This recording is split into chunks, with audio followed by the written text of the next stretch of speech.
Като някаква флейта, като пътник обсебен, тичам по безтегловната вечер.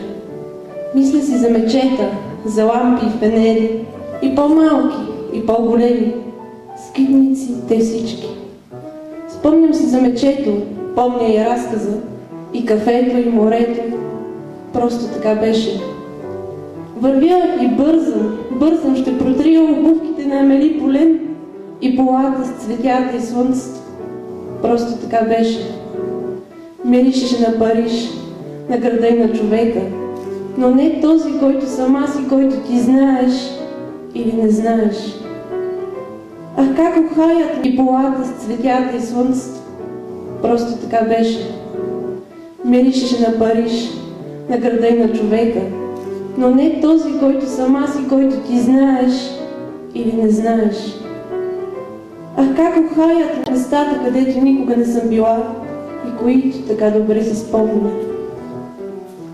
А Париж сега светли, блести, ухае, мечтае и хиляди пътници слизат да го послушат, да го разгледат, огледат и да забравят.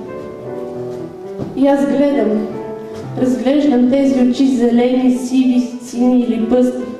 Те шават, играят и живо си пеят улична песен.